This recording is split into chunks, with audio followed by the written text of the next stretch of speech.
কখনো ভেবে দেখেছেন ৫০০ টাকা দিয়ে আপনি কি কি করতে পারেন?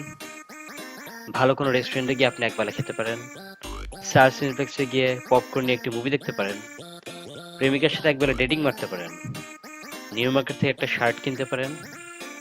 কিন্তু ৫০০ টাকা দিয়ে ঢাকার বাইরে ঘুরতে গিয়েছেন কখনো? তাও আবার শুধু চট্টগ্রামে। হ্যাঁ, শুনে অবিশ্বাস্য মনে হলো কিছুদিন আগে আমি নিজেই এই কাজটা করেছি।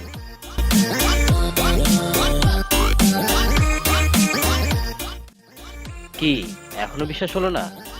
তাহলে দেখুন আমার সেই অভিজ্ঞতা নিয়ে ভিডিওটি।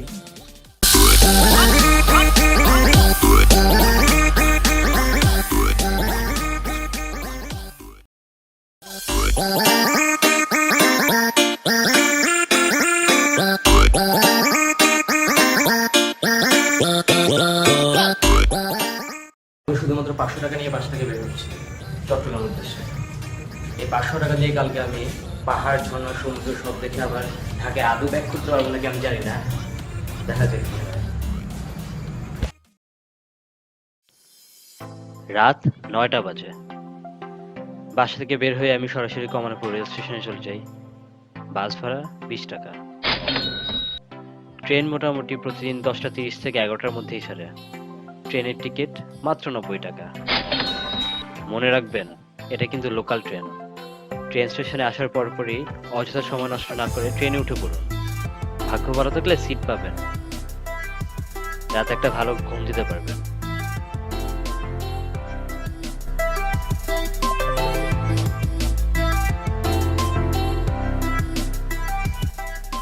সকাল ৬টার দিকে ট্রেন ফেনীতে পৌঁছাবে। স্টেশনের সামনেই কিছু খাবারের হোটেল পাবেন, সেখান থেকে সকালের নাস্তা সেরে ফেলুন। আমি খেয়েছিলাম ২টা পরোটা ও ডাল ভাজি, মোট ২২ টাকা। নাস্তা সেরেই আবার স্টেশনে গিয়ে বড় থেকে যাওয়ার জন্য ডেমো ট্রেনের টিকিট কাটুন। ট্রেন সকাল ৭টার দিকে ছাড়বে। ভাড়া মাত্র ২০ টাকা।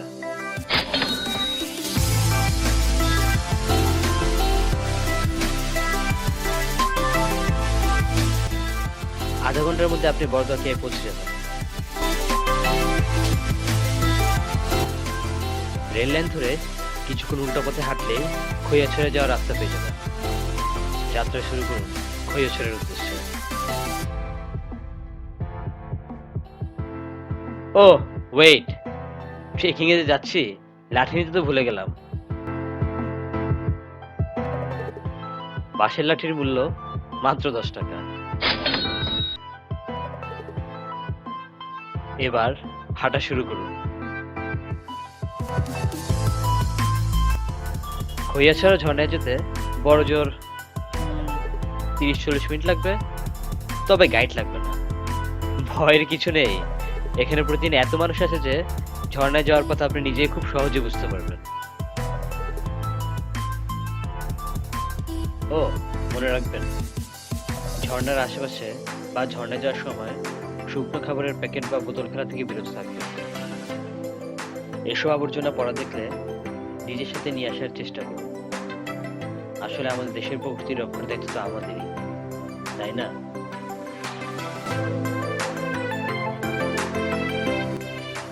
উপভোগ করুন খৈয়াছড়া ঝর্ণার অদ্ভুত সৌন্দর্য।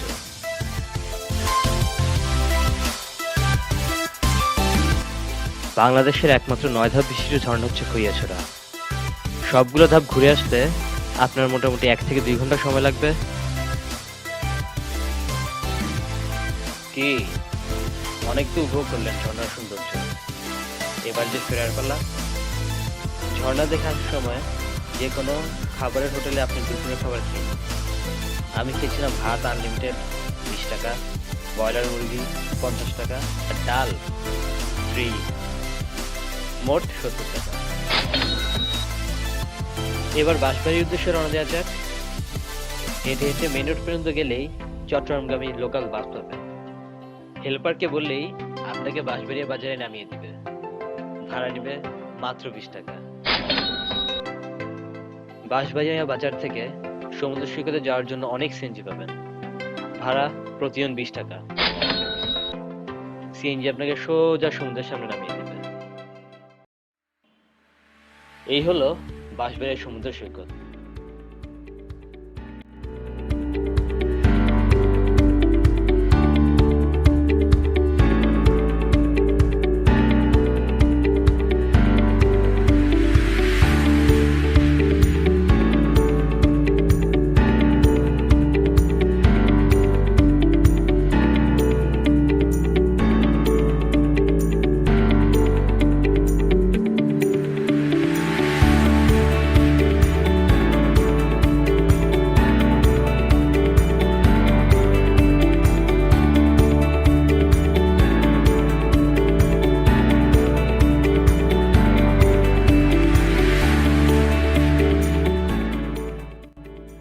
বাঁশবাড়িয়ার সমুদ্র সৈকত দেখতে দেখতে কখন যে সময় পার হয়ে যাবে আপনি বুঝতেই পারবেন না। কিন্তু এবার যে ফেরার পালা, আবার সিএনজিতে উঠে পড়ুন। সিএনজি আপনাকে বাঁশবাড়িয়ার বাজারে নামিয়ে দিবে। সেখান থেকে যে কোনো ফেনীগামী বাস উঠে পড়ুন। অবশ্যই দামাদামি করবেন, কিন্তু ভাড়া কম বেশি 50 টাকা নিতে পারে। এই বাস আপনাকে ফেনীর মহিপালে নামিয়ে দিবে। সেখান থেকে অটো ধরে রেল স্টেশনে চলে যাবেন। ভাড়া জনপ্রতি 10 টাকা। সেখান থেকে রাতের খাবার সেরে ফেলুন। পরোটা, সবজি সব মিলিয়ে 35 টাকা লেগেছিল আমার। ঢাকাগামী মেল ট্রেনের টিকিট ছাড়ে রাত 11টার দিকে, আর ট্রেন ছাড়ে 12টার দিকে। টিকিট মূল্য ওই যে 90 টাকা। খুব ভোরে ঢাকা এসে পৌঁছাবেন।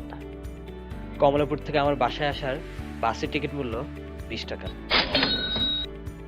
এবার যোগ করুন, একদিনে পাহাড়, ঝর্ণা, সমুদ্র সব দেখে আমার মাত্র 497 টাকা খরচ হয়েছে।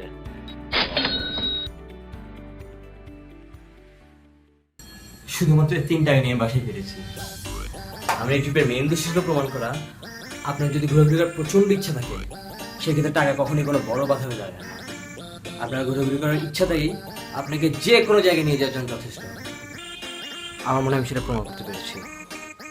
শুধু চট্টগ্রাম কেন, বাংলাদেশের অন্য যে কোনো জেলায় কি 500 টাকা দিয়ে ঘোরা সম্ভব না? দেখা যাক কি হয়।